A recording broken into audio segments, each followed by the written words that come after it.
What's going on, y'all? Welcome back to another episode of the Struggle to Strength podcast, your source for real-life application on how to turn your struggles into strengths in all things mind, muscle, and money. I am your host, Josh Levine. I am joined here by my longtime friend and my co-host, Travis Hatch. And today, we've got rock climber, podcaster, and entrepreneur Steven Dimmitt joining us to talk about how he left his engineering job to move into a van full-time and pursue his dreams of becoming a professional rock climber. For the past year, he's also been making the Nugget Climbing podcast, which blew up to over 300,000 downloads in the first 15 months. That is insane. Crazy. So before we get into it, we ask that if you love this episode, as always, please give us 5 stars on Apple or a follow on Spotify. Share us on your socials. You can find me at Josh Levine Fitness, Travis at Travis Hawks Media, and Steven at The Nugget Climbing. Links are in the show notes. You can also follow the podcast on Instagram. We've got tons of valuable clips on there for y'all, so go check it out. Share them to your stories. Really appreciate it. You can find us at Struggle to Strength Pod, 2 as in the number 2. That's it.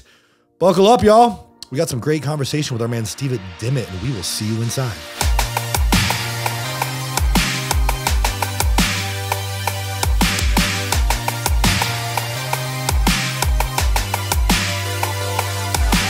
So 2 years in August. Did you just go straight into it? Did you buy the van or did you make it yourself?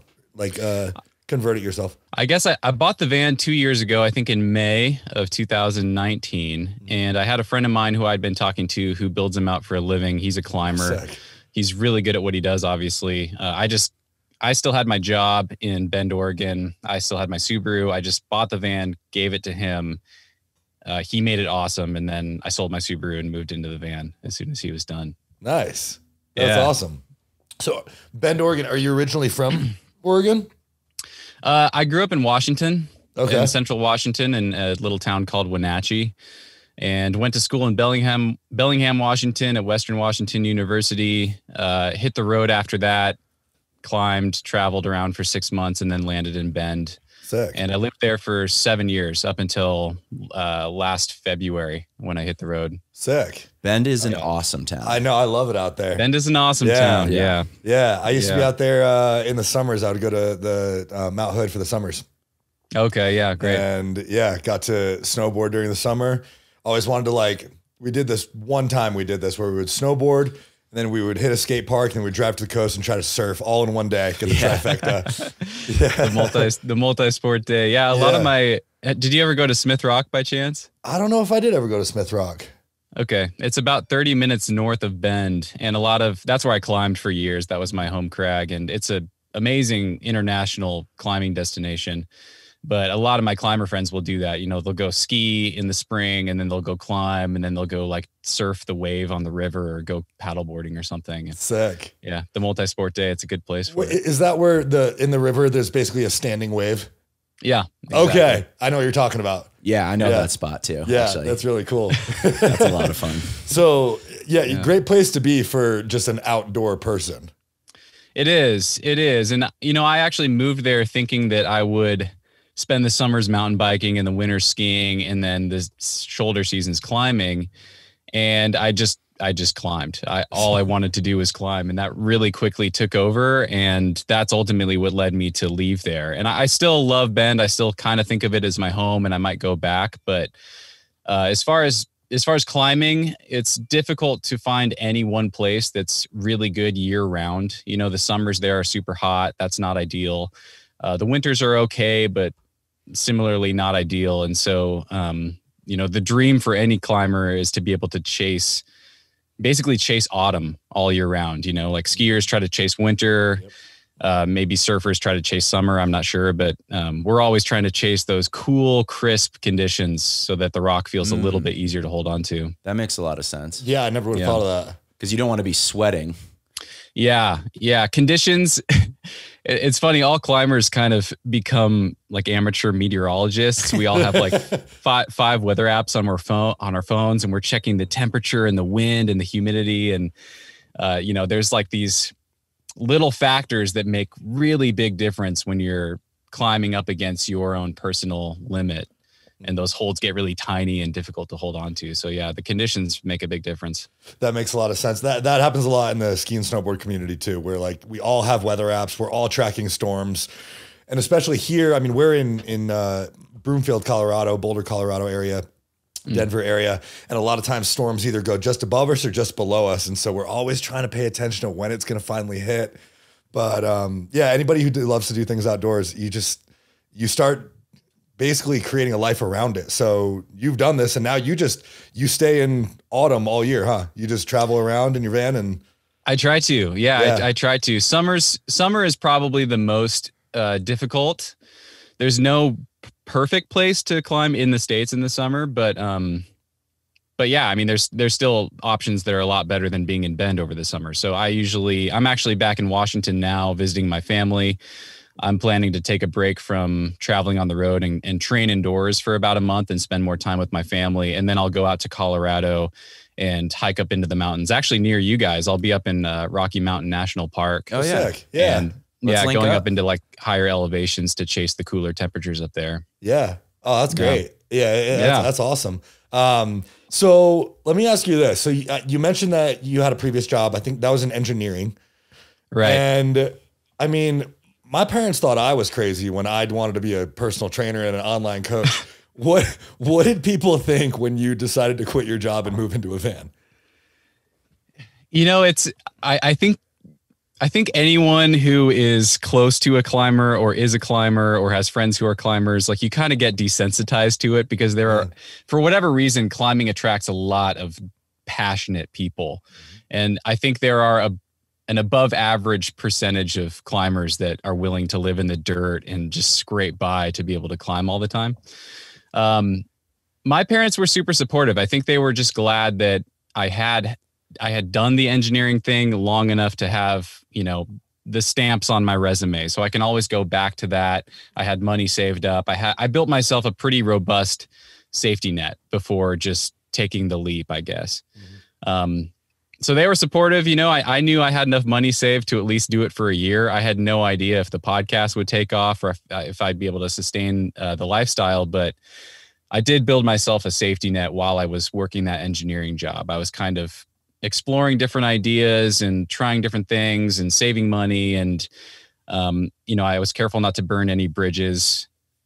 That balance between, I don't know, I think it can kind of be a hindrance too, to leave yourself too much of a path backwards. Like you want to commit to the thing that you want to do, but yeah, people were pretty supportive, I guess, to answer your question.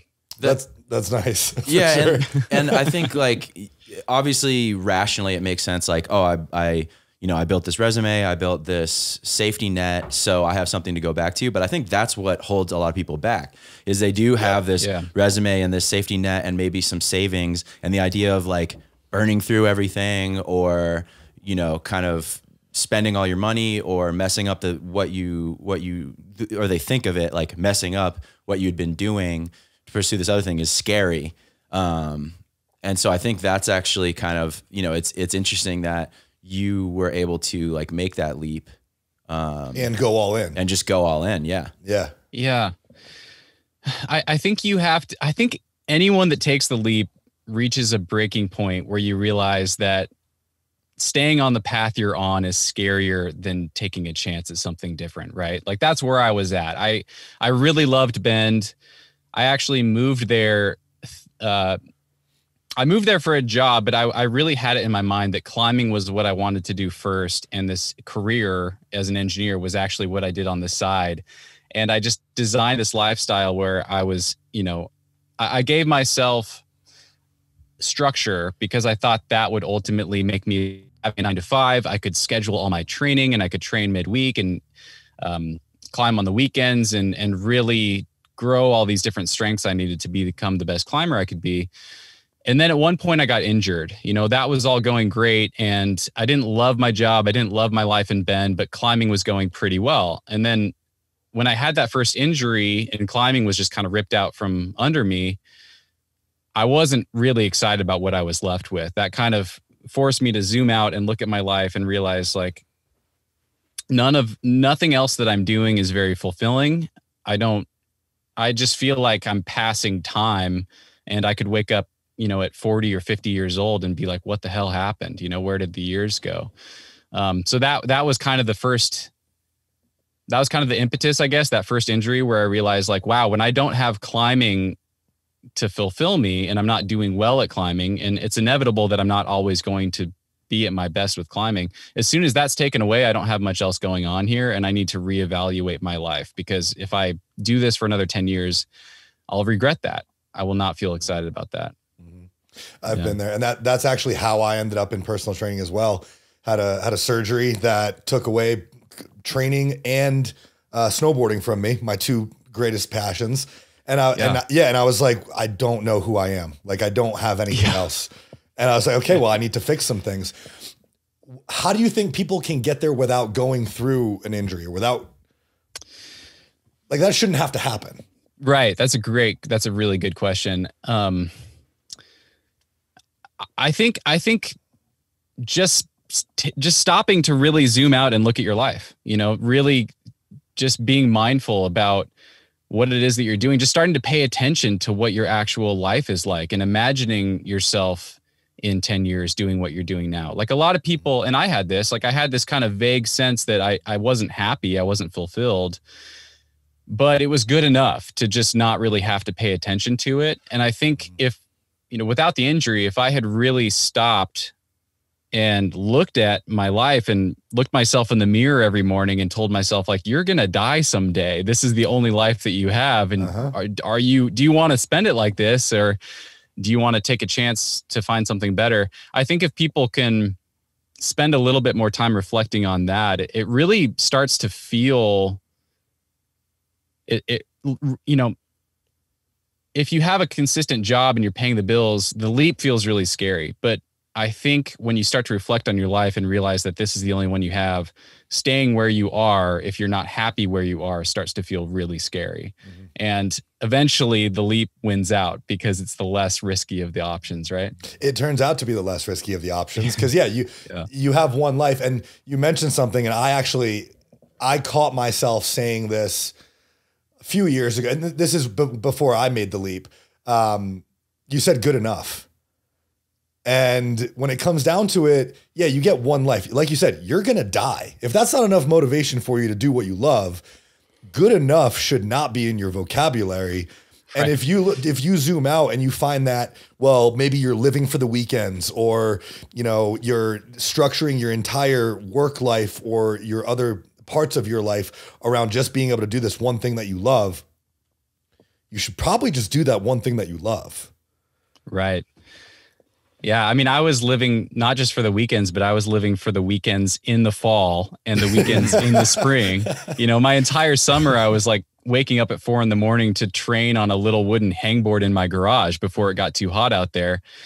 And I did that for a few years. And then you reach a point where you're like, I mean, I'm not going to become the best in the world doing this. Like, what the hell am I doing with my life? And there were so many climbers that I met. I mean, that was the gift of living at Smith Rock. It's an international destination. I met a lot of really good climbers, and I just started to get really curious, because that structured, robot approach of, I'm going to have a training plan, I'm going to follow it to a T, and I'm going to suffer a lot, and that's going to be the thing.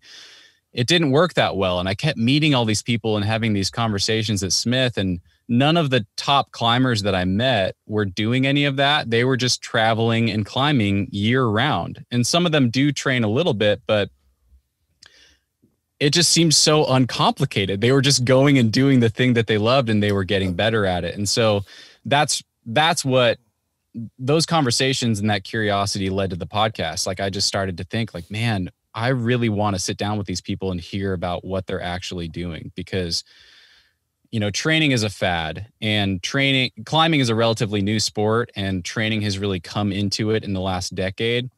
And now everybody on Instagram has training advice and training tip Tuesdays. And that's the thing. Everyone's excited about that, and they're doing all these workouts and stuff. But most of the best climbers, they climb a lot, and training is a very small piece of that. And it's a skill sport, and there's so many things to learn. And I really wanted to sit down with those people and try to extract as much of, their experiences and their lessons and their mistakes as I possibly could, and share those with people like me who were stuck in a cubicle, scouring the internet trying to figure out like, what do I actually do to get better? Yeah. Well, in the training world, we talk about principle of specificity, the SAID principle. If you want to get better at something, there's a specific adaptation to the imposed demand. If the imposed demand is climbing, then you climb.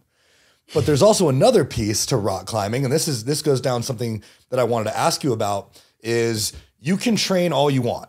You can, like you said, you can use your hangboard in the garage. You can do all these training tips that you see on the internet. But when you're hundreds of feet up in the air, shit's different. So Sure. There is, and I find this in snowboarding as a freestyle snowboarder, there is a balance between skill and adrenaline. So you can have all the skill in the world.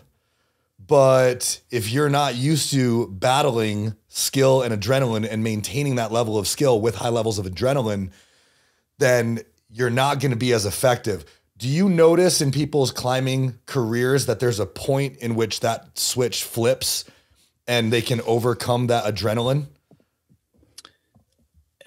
That's an excellent question. I don't know if I don't think of it as like a rival moment or like a switch flipping necessarily. I think it is this really important and critical gradual exposure, like, because I meet a lot of people who get crazy strong in the gym. They can outclimb me in the gym any day on the plastic indoor walls, or these things that they can do on the training devices are just absolutely out of this world. They're so strong. And then they're amazed at how hard I climb outside, and there's some disconnect there.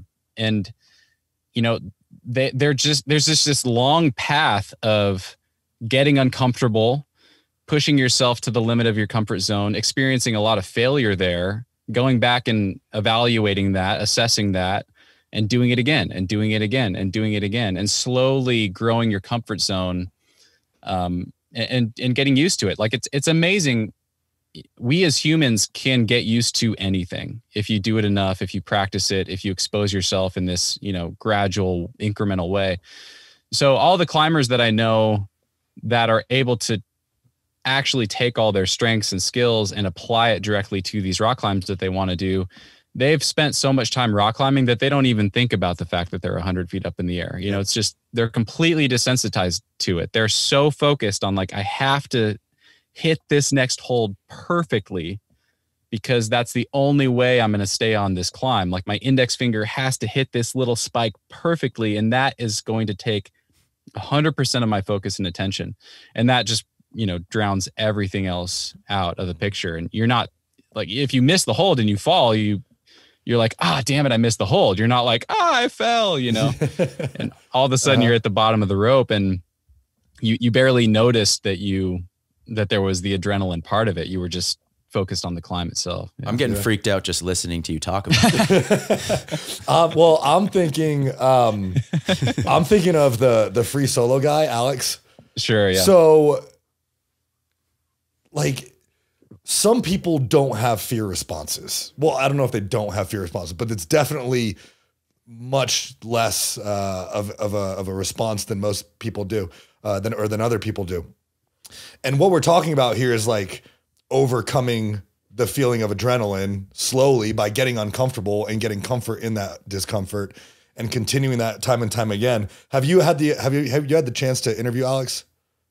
I have not. I've interviewed some of his closest friends, and I think it's just a matter of time, but okay. I haven't had him on yet. I would be very interested to hear. I mean, it's fascinating because like, does the guy have a fear response? Is that a thing?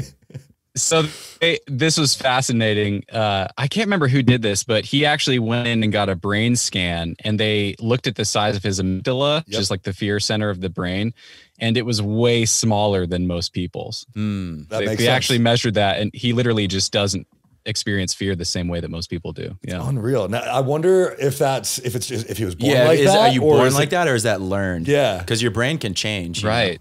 That's a great question. I don't know. That would have been really cool. If they had known and done a brain scan on him as a child, that would have been really cool to see. Yeah. Yeah. I mean, it's the same thing for him, like that video, Free Solo, that film is a lot of non-climbers' first exposure to him, but he's been doing this for decades, right? Like I read his book years ago, and there are so many like sketchy stories of his early free soloing. But, you know, in the Owens River Gorge down near Bishop, California, he would just go up and down these climbs. And one time he was climbing back down one of them and it was super easy and he was kind of getting complacent and he was just kind of, you know, la-di-da. And he gets about 15 feet above the ground and just falls the rest of the way to the ground. And he turned out to be fine, but there were years and years of those kinds of mistakes. And, you know, he had to grow in his own confidence and he had to grow his own comfort zone to even have the idea of free soloing El Cap as a possibility in his mind, you know, like 20 years ago or 10 years ago when he was already famous for free soloing. At that time, he wasn't even considering free climbing or free soloing El Cap one day, you know? So I think it's, I mean, there's a film about him because he is a total outlier. Like he is incredibly special. No one else is doing what he's doing in climbing. Most people aren't even playing that game that he's playing in climbing, but even he had to build up to that over time. Yeah. And I think that, I mean, that can be easily related to a lot of things in business and in life. Obviously, you know, we come up on our own, well, El Capitans, right? In business and in life. It takes time to be able to get to the point where we're willing to attack that. We have to overcome a lot of negative self-talk and a lot of just fear, I guess. Yeah. How do you expedite that process? How do you get better at that? And of course, yeah, we just do uncomfortable things, but in your experience and in rock climbing, what would you say you've learned that's made you better at that? I think, I mean, you have to find a way to do it a lot. You have to find a way to engage in those things where there is a possibility of failure a lot and get more comfortable with it and realize that if you have a business idea and you take a big swing and it doesn't work, you're not going to die. You know, like the fear there is not necessarily rational. That was something that I thought about a lot when I was thinking about leaving my job, because it feels really scary. And it took me years to get to the point where I put in my resignation letter. You know, I didn't make a snap decision at all. And like I said, I built a really robust safety net for myself. But, you know, ultimately I realized I don't love this job anyway. So if I lose this job and I can't come back to it and I find a different one, there's a pretty good chance that a different engineering job will be the same or even better than what I'm doing now. I think there's ways to trick yourself into believing that the fear that you're experiencing isn't associated with real risk, and you can kind of rationalize it that way. But, you know, then with climbing is really interesting because like the game of climbing that I engage in is all about difficulty. So the way that I engage in the sport, it's, you know, I'm a sport climber primarily. And what we're trying to do is find the most difficult way up a cliff that we possibly can. And it's this process of, you know, I might try a route that I'm working on for weeks or months or sometimes even seasons. And the goal is to eventually get from the bottom to the top without weighting the rope or falling off. And I'm using a rope for safety and I'm clipping as I go, but I'm holding on with my fingers and toes and all that. But it's kind of like gymnastics. It's kind of like climbers are basically refining a gymnastics routine that's really difficult and learning all these different movements and sequences on the rock and slowly building the efficiency to be able to string them all together. And in that process, it's like 99% failure. You know, I might try a route 50 times before I can finally do it from the ground to the top without falling off. That's super common. And, you know, when people learn that I'm a climber and they're not familiar with climbing, they've seen free solo and they're like, do you ever fall off? And it's just a different game. It's like, yeah, you know, the people that are sport climbing it's a very safe sport. You know, we have ropes, we have protective gear and whatever else, and we're trying to do something really difficult and we fall off multiple times every single day, all the time. So I think that for me, and I think the gift of climbing for a lot of people is that there's so much failure built into it. Like you just are really forced to get over yourself or you just quit climbing. You know, the people that stick with it, you reach a point where you're like, okay, every failure I can feel shitty about myself if I want to, but eventually that gets really tiresome. And so you start shifting that around and realizing every time I fall, that's an opportunity. That's a chance for me to really examine what it was that is holding me back from reaching this goal that I want to reach. I mean, people really learn so many lessons from having hobbies or passions, you know. If you're trying to figure out how to do this in your professional life or your personal life, I think something like fitness, rock climbing, anything that you're pursuing like that, you're going to run into these like micro failures, and maybe it's not as scary as like, you know, the fear of like totally changing your life, quitting your job, getting fired from your job, whatever holds people back from making a change. But those little, you know, whether it's you bodybuilding or you rock climbing, like those little, like every day you're going to be working at something that you're trying to do, and you're going to run into little failures, and you just kind of get conditioned to it. Because we ask a lot of people about this, like, how do you get better at doing this stuff? And it really seems like the answer is just practice. Like, you have to just get used to trying and failing and understanding that like little failures are not a big deal, or even big failures are not a big deal. Like, that's where you learn everything. They're also only failures if you quit. Right. Right? Like, if you just decide to never do it again, you're like, I'm not good at that. That's the only time it's a failure. So yeah, you fall all the time. You figure out why you fell, and you try it again, and you try not to fall next time. But you just have to keep doing that over and over again. Yeah, it's just much scarier when it's like your financial livelihood or something that's on the line, and not just, you know, you falling a couple feet. Yeah. Yeah, it's true. And I just thought of something as you were talking, Travis. I think finding something that you really fall in love with too, I think that's probably the biggest, the simplest thing that you can do is find something that you really, really want to get better at. Like for me, before climbing came into my life, I was a musician. That was my main thing. I actually got a Bachelor of Arts in music before studying engineering, because I thought I wanted to become a traveling musician and frontline a band or something. And I did that for a little while, not the professional part, but I got a major in music and I was in a band in college, and that was my life. But I knew that I needed to add in more discipline, more practice, more discomfort. You know, I needed to challenge myself more as a musician to be the musician that I wanted to be.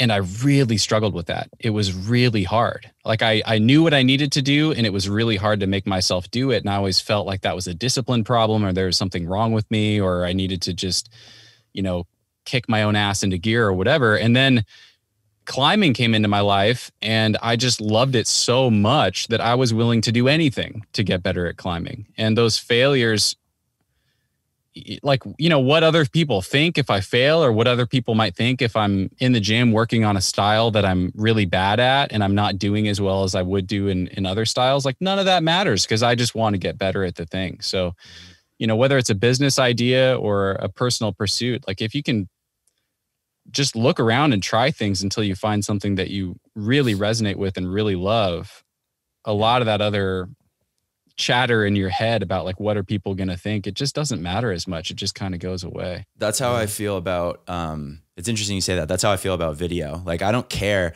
if the videos I make aren't very good right now, or if people, like, I just literally don't care. Like, I'm going to keep making them. I'm going to keep doing my thing, putting them out. And because I love doing it, and I have a clear vision in my head of what I know they're going to look like someday, you know? And like, I think like they've gotten way better. Like, I continue to get better, and they're good, but like, I don't judge myself based off of where I am now, or maybe what other people who are as good as me are doing. I judge myself based off of where I know I'm going to be, you know? Like, I have a standard of what I know I want and what I'm doing will look like. And so along the way, when I'm doing things that aren't as good, I just don't care, because I really know that where I'm going to be, and that these are the steps to get there. And I love doing it. And so I think that really helps. Like, I don't care what people think, you know? And when did you discover that for yourself? Like, did you always feel that way about video work, or did that come into your life more recently? I think it came to my life more recently. Like I started doing it for yeah, there wasn't like an epiphany moment or any sort of like, big decision. I started doing it for fun while I was traveling abroad in like Australia. And I just found myself like when I had time off, I was shooting and editing videos, and I didn't know that I was doing that. I just kind of like realized that later. I was like, wait a minute, I really want to do something for my job that I enjoy. And I was like, I didn't even really realize that I was doing that. It was just something that I was doing. This is a problem that I have. It's hard for me to sometimes, like if I talk to like one of my friends, I might be like, you're really good at this. This is something you really like and you should do that. And it's so hard for me to see that in my own life. Like, right. I'm like, oh my God, I really like doing this thing. I've been doing it for years. I didn't even realize, you know what I mean? And then I just kind of one day realized, and I just went all in on it. But it wasn't like, I sat down and was like, oh yeah, I'm going to like, I didn't have like a big decision moment. That's something I'm really curious about you. Like, how did that work out for you as well? Like, was there like a big moment, or did you just kind of graduate? Like, how does one find something they're passionate about and go all in on it? That's the great question, right? I mean, that's why I asked you about the film thing, because I'm really interested in this lately, especially. I've got a couple of friends who I've noticed are really looking for that thing. And I believe that thing exists for them, but like how you find it is really interesting. I think I feel pretty lucky that I stumbled into climbing, and I pretty quickly knew that it felt different than other things that I'd tried. I didn't know that it was something that could ultimately lead to, a job and a sustainable lifestyle and really fulfilling creative work or any of that. But I knew that I wanted to climb a lot more than I wanted to sit in my room and practice guitar, for instance. Even though I thought my dreams were down the guitar path, But I think that's kind of the crux of the crux question is, how do you find that thing? And for me, climbing wasn't that immediately. It did take time for me to realize how much I loved it. But I think there's a point where we're talking about hobbies and we're talking about what we can learn from them. And then of course, how to find things that we're passionate about. For me, in a similar situation, I came across fitness and bodybuilding and coaching, because when I was injured, when I was recovering from my surgery, it was all I wanted to do. It was all I was looking to learn about. It was all I was planning the comeback for. And I don't think I would have had that same response to a lot of different hobbies. This just happened to be the one that I actively wanted to get better at. Mm-hmm. So I think everybody has a lot of hobbies, and a lot of those may just be things that they enjoy doing that are just kind of fun. It's like, they're in like a pickup soccer league or whatever it may be. Whatever your hobby may be, a lot of those hobbies are just things that you do, and you're pretty okay, but you're not putting a lot of effort into improving at that thing. So I think if you pay attention to how you feel about your hobbies and what you're putting your energy into, that when you do it, there's an active effort to actually improve at that thing. That's probably what you're going to want to continue doing. If that's what you're spending your time trying to improve upon, not just do, but actually get better at, I think that's where you're going to find your passion. Yeah, I'm thinking actually more about myself with the podcast right now than I am about myself with climbing, because that's something I can say is that was right in front of me for years before I saw it for what it was. Like I was the guy that listened to podcasts obsessively for years, and there were already a couple climbing podcasts out there, so it never occurred to me to start my own. I was never the guy that wanted to be in the spotlight. Believe it or not, I'm very much an introvert. I mean, I live in a van by myself and spend a lot of time by myself all year round, chasing the autumn. So that never occurred to me, but I can be very sociable. I'm good at connecting with people. A lot of my engineering career I spent as an auditor, doing quality engineering. And I I was really good at that. And I always had this frustration that there wasn't this specific podcast that I thought could exist, should exist. I wish it existed. I really wanted to listen to it and no one was doing it. And it took years to click, for that to click, you know, and I realized one day, like, oh my God, I can make that podcast. I know what that needs to look like. So that is a good point. Your point of like, what is it that you find yourself spending a lot of time obsessing over and doing? That's a pretty big clue right there. Yeah. Because if you want to be great at something, you have to be a little bit obsessed. Like it has to consume you in some way, at least a little bit. Yeah. Otherwise, it's going to be like a fad. It's going to come and go, or you're going to do it when you want to.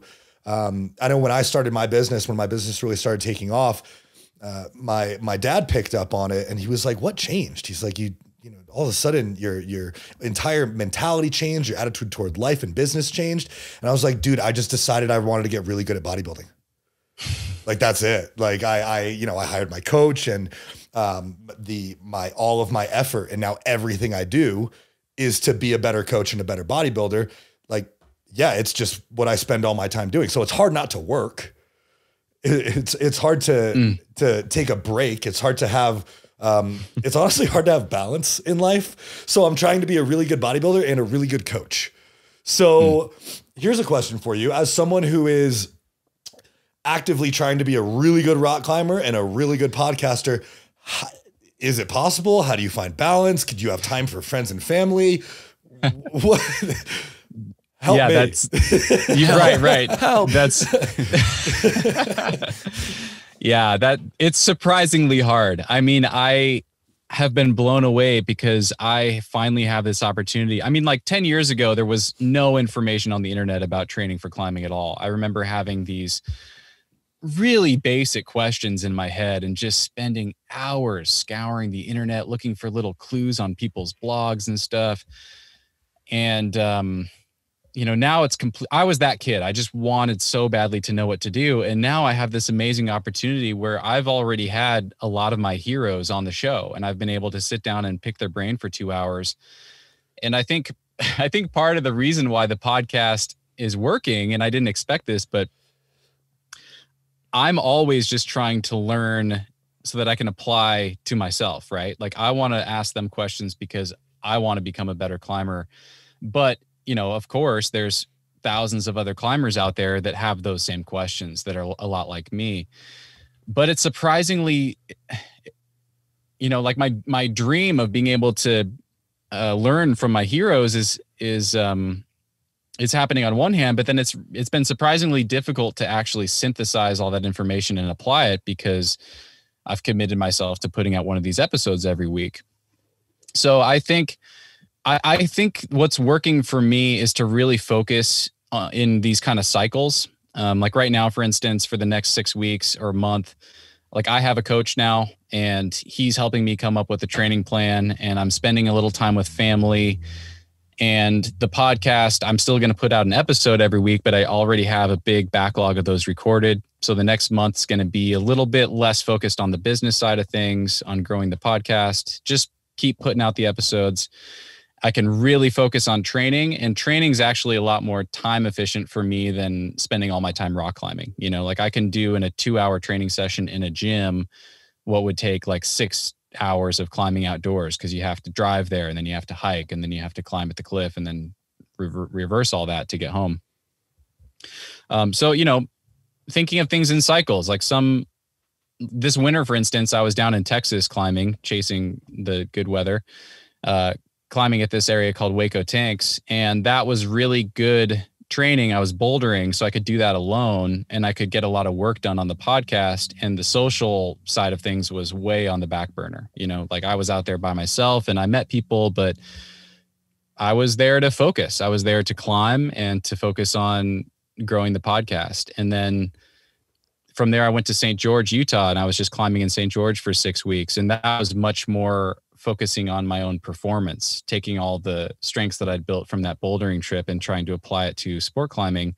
And I have some really good friends there. So that kind of filled the social bucket. So I've kind of been cycling through the different priorities and just, like A good friend of mine, Steve Bechtel, he's a climbing coach, and he loves this analogy of like the 4-burner stove. You have all these different pots in your life, like simmering on the stove, and you have one that's boiling that has your full attention at any given time. And you're kind of rotating what that thing is, like you're keeping all the different things simmering in the background, but those don't take a lot of focus. And you really put your energy into the one thing that is the priority at that given time. That makes sense. I hear one of my mentors, Cody McBroom, talks about like the 4 B's: body, balance, being, business, and just making sure that, he's always focusing on, I think there's like a 4 F's one too, of like finance, family, fitness, whatever. But yeah, similar idea of don't let one of those pots stop simmering. You have to pay attention to it.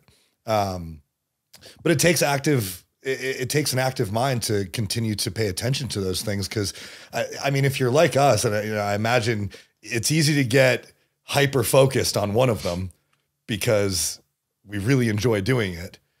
Yeah. You gotta take a step back every now and then. It's true, but at the same time, like if you're building your own business, you have this amazing opportunity to make it whatever you want it to be. And this is something that I've had to really pay attention to. Like, oh my God, I don't have to do some of the things that the business gurus are telling me I should do because I don't want to do it. That's not necessarily important to me. I want to make the best podcast that I can make, the one that I really wanted to listen to.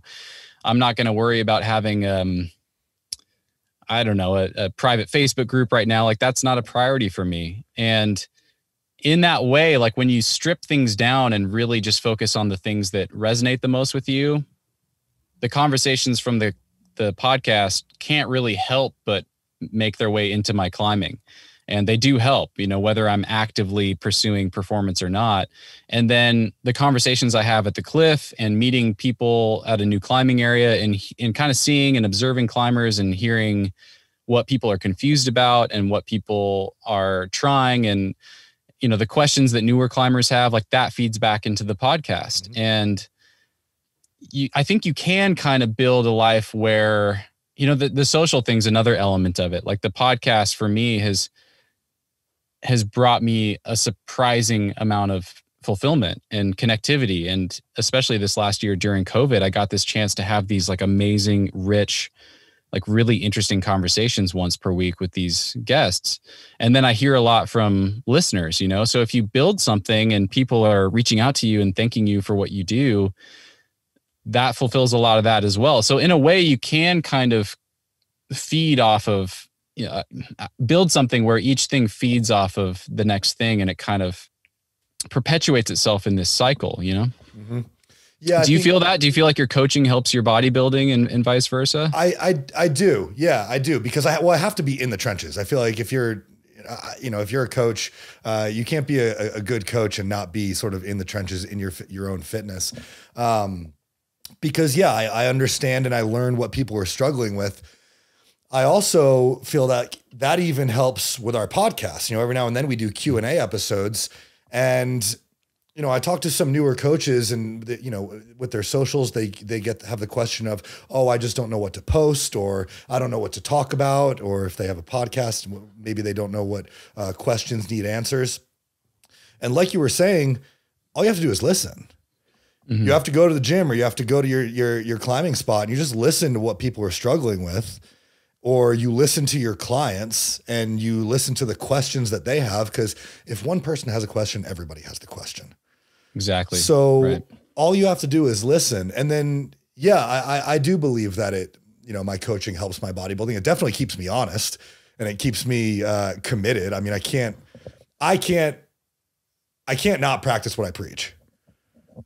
That'll never be allowable for me. I can't expect my clients to do something that I won't. But yeah, I think everything does kind of tie together a little bit. I think the hard part is more, balancing some things with like relationships. We had my business coach, actually, we had him on, last week or 2 weeks ago. His podcast with us just aired, and, he's built multiple 8-figure businesses, very, very successful entrepreneur. And somebody asked him one time, I forgot who this was. One person asked him, he came on a podcast and they said they were going to ask him one question, and just one question. And it was, can you have a relationship on the come up? And he was like, I don't know, man. They'd have to be really understanding. So yeah, I think that's tough, but I mean, clearly you're in a position where you can still go back and visit your family, and you've built a life that can be mobile, and there's something to be said for that. It's huge. It's huge. And honestly, so I hit the road right before COVID. It was really, really strange. You know, I'd had this dream of traveling and climbing for years. I finally do it, and then the world shuts down. And I think I had like 10 episodes recorded or 15 episodes recorded before that. And I was doing all of them in person. And my original idea was to, you know, go and travel and climb where I want to climb, but always be connecting with people, professional climbers or really high-end climbers that are in those areas, and do them all in person.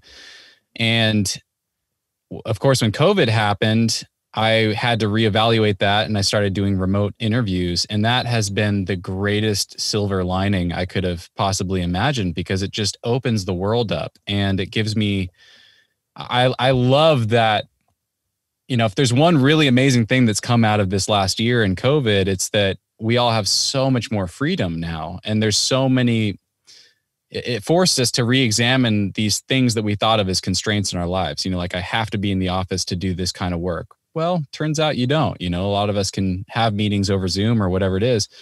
And so it's been incredibly, it's incredible to have the freedom to be able to come home, spend time with my family, take a break from the road. And I have a whole lineup of interviews for the next month, you know, and some of them are people I never thought I'd be able to talk to because they're over in Europe or they're, you know, in different parts of the country or whatever else. So that's really cool. Do you have any plans to go travel and climb abroad once everything's a little bit more easily accessible? I mean, of course I have my list, you know, my list of places that I dream of going, but I don't have any active plans to go do that. There's a ton of really amazing rock climbing in the States. And I'm the type of person that, you know, more than like wanting to go somewhere amazing and check the box, I really like to get to know a place when I go and visit. And so as I've been traveling over the last year or two, every place I go, I'm like, well, I could spend a whole lifetime here. I could spend a whole season there, you know? So I get really overwhelmed if I go to too many new places all the time. And yeah, I'm excited to really get to know some of our local North American climbing over the next couple of years. And I think I will go overseas, but no immediate plans for that. Yeah. Yeah. Travis and I are the same way. When we're both big travelers, but when we travel, we're not just trying to go somewhere for a week. We're trying to go like live there for a little bit and actually see how people are and embrace the culture. And it's much more fun that way. It's much more interesting that way. You're not just checking off the box and seeing the sights. Like I want to know the people. Yeah. And it helps in that way. It really helps to have a passion. You know, I imagine for you, there are bodybuilders everywhere. You guys all speak a common language, right? Like you're all obsessed with the same things, and climbing is the same way. You know, you can go to Spain and not speak Spanish, and you can be pantomiming things with the other Spaniards there, and you're all on the same page, and you're all trying to play the same game. So that makes it really fun. It feels really authentic to connect in that way. Yeah, it is. It is really fun. And of course, yeah, you go to a climbing spot and you can pick out the people who are like really there and all the time and enjoying it. And then of course, helping new people. It makes it much more exciting. But of course, you'll probably, if you do go overseas, I'm sure you'll have to get rid of the van, or at least put it somewhere. You have to rent a van out there. Yeah. People do that, man. Like I have friends that they have their staple places that they go, and they either have a van over there and over here, or they have an airport where they can park theirs for long term, or they have a friend who's, you know, property they can park it on. They'll go overseas, buy a little van for a couple months, and then sell it when they're done with the trip. And that's awesome. Yeah, make it work. That's what I did in Australia. I bought a van for like $3,000, drove it around the country for a few months, and then I sold it for like $3,500. Yeah, there you go. Yeah. Amazing. Yeah, you made out pretty good there. Yeah. So, all right. Well, last question, and it is actually, I'm just more curious about the van life now. Sure, of course. Your van full time. So Van full time. What's that like, man? I mean, it doesn't look like you have a shower or things that like. What do you have in the van, and what do you need? What's your life like? Yeah, so I have a full-size bed. I have a stove. I have a sink with a little foot pump. I have a heater for the winter. I have everything I own in here. I have some instruments in here. I have some training equipment. I have kettlebells and stuff. So yeah, I'm for the most part pretty self-contained, but I always try to get like a gym membership, a cheap 24/7 gym membership when I go to a new climbing area so I can use the showers. Some climbing areas are, you're camping out in the middle of nowhere and it's free. Sometimes you're in a park and there's showers and you pay for camping like anyone else. So it varies from place to place, but I think I'm still kind of finding my rhythm with a lot of that stuff. And St. George, I was just down in St. George, Utah, and it was getting really hot. And it was interesting because the climbing was up at higher elevation and it's north facing. So the climbing was still pretty good. But the reason I bailed was because living in the van when it was that hot was brutal. There's no shade anywhere. But something that really helped is that now things are opening up again. You can go sit in a library and have a work day, or I'll get a membership at a climbing gym and have these work days where I go hang out in the climbing gym and work. And then I can do some stretching or a workout or whatever else and be connecting with climbers and then get some more work done. And then they have showers and things like that. So you learn you do rely on public facilities quite often, and COVID made that challenging, definitely, but you kind of slowly learn your systems, Mm-hmm. You got to have a pee bottle. That's key. So if you wake up in the middle of the night, yeah, I've been there. I was in the hospital. I've been there. One of those big, the beta. Here's the beta. You got to get one of those big gallon-size orange juice containers that are opaque, the white ones, because then you can't see the pee, and the citrus really cuts the smell. So that's really nice. Pro tip. Yeah, tip for van life. Mm-hmm. Yeah. So how long do you think you're going to live the van life for? Have you thought about that? Or have you thought about where you might want to settle down? Because you're seeing some amazing places around the country. Right. You've got to have a list of like, oh, that's a top spot. Yeah, there's a few, definitely. I say that I'm kind of shopping, Yeah. Surprising, but I really love the St. George area. That's actually it's becoming a real hot spot. St. George and Vegas, they're 2 hours apart. A lot of top climbers in the country live in those places because there's so much rock around there and the weather's always dry. The summers are hot, but that's a really good area. I actually visited Boulder for the first time in the fall, and that's another hot spot for climbers. That's an amazing area. I really like that a lot. I still love Bend. I don't know. I could see myself going back to Bend, and I kind of see myself living in the van for a couple of years full time, and then shifting into like a hybrid lifestyle where I have a home base. Maybe I spend the shoulder seasons in one place that I love and then travel in the summer or winter or something along those lines. That's kind of what I see as next for me. Sounds pretty rad. Yeah. No specific spot picked out just yet. We'll see. Okay. Well, yeah, you can keep shopping. Yeah. Keep shopping. Awesome. Yeah. Well, man, it's been a pleasure having you on. You have an awesome story. You've done really cool shit. And so I think it was cool for us to hear. And of course, it's going to be valuable for our listeners. I want them to know where they can find you and learn more about you and especially listen to your podcast. So before we hop off, why don't you give yourself the plug? Yeah, I appreciate it. And thanks so much for having me on. It's really fun chatting with you guys. There's always so many fun parallels between climbing and anything else that people are obsessed with. And I love hearing why people are obsessed with things like bodybuilding that I know nothing about. But yeah, so you can find me at The Nugget Climbing on Instagram. That's where I'm most active on socials. thenuggetclimbing.com is the podcast website. And then if you go to, Apple, Spotify, Google Podcasts, wherever, and just type in The Nugget, you should be able to find it. It's the top thing that pops up.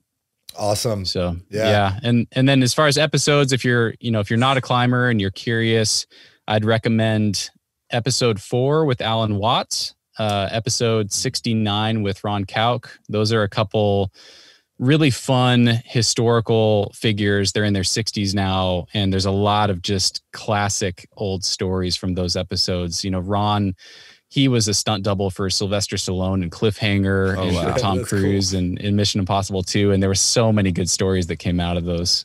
So yeah, those would be good ones to start with for people. That's awesome. I'm definitely going to check those out myself. And yeah, I highly recommend everybody go follow Steve. Obviously puts out great content, and I'm excited to listen to those episodes. When you first said Alan Watts, I was like, you mean like the Alan Watts I hear in all the songs? Yeah. Right. Yeah. Alan Watts the Climber. Alan Watts the Climber. Yeah. All right. Well, thank you again, man. I really appreciate you having you on, and we might have to do this again because I think we're going to have some more stories to continue to share. I'd love it. Yeah. It's super fun for me. So thank you guys again for having me. Of course, man. Anytime. We appreciate you. So yeah, have a great rest of your day. Enjoy your climb, and we'll talk to you soon.